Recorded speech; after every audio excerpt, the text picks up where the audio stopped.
Hello and welcome back to our story. Let's dive right back into the world of Longbourn. Now, the Bennet family lived quite comfortably. Mr. Bennet had a solid income of £2,000 a year, which was nothing to sneeze at, and they had a lovely home. But here's the catch. Due to the laws of the time, once Mr. Bennet passed away, his entire estate, the house and the income, would go to a distant male cousin. This left his 5 daughters in a very precarious position. Mrs. Bennet hadn't brought a large fortune to the marriage either. Her father was a lawyer who left her only a small inheritance.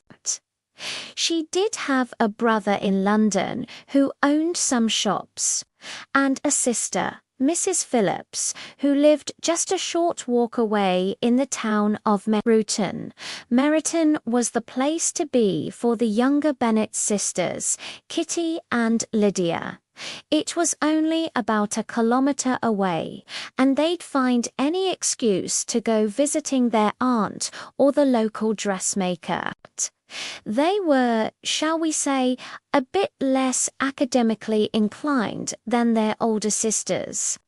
For them, a trip to Meryton was prime entertainment, especially since their aunt was always a source of the latest town gossip. And the hottest news right now. A whole regiment of soldiers had arrived in Meryton and were planning to stay for the entire winter. This was thrilling for Kitty and Lydia. They started visiting their aunt every single day. Since Mr. Phillips knew all the officers, the girls were quickly introduced. Suddenly, all their conversations at home were about soldiers, handsome uniforms, and dashing captains. Even Mr. Bingley and his massive fortune seemed to fade into the background. One morning, after listening to them go on and on, Mr. Bennet dryly remarked, "From what I can gather, you two must be 2 of the silliest girls in the country.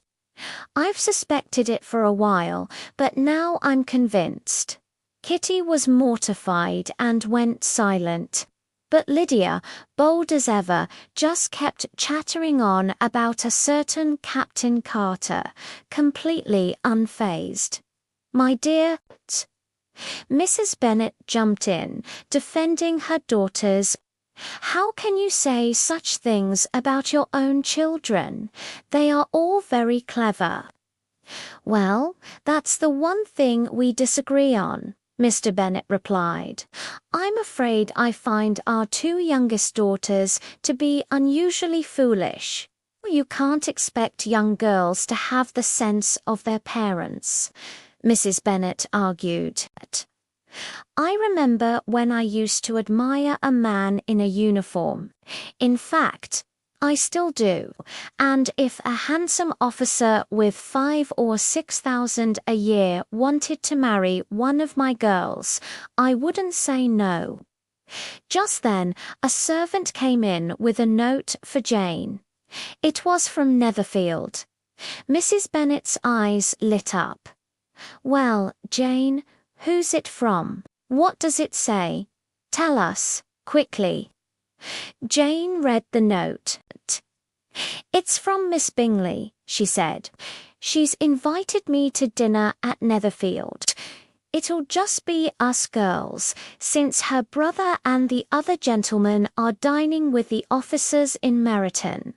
"With the officers?" Lydia cried out. "Why didn't Aunt Phillips tell us that?"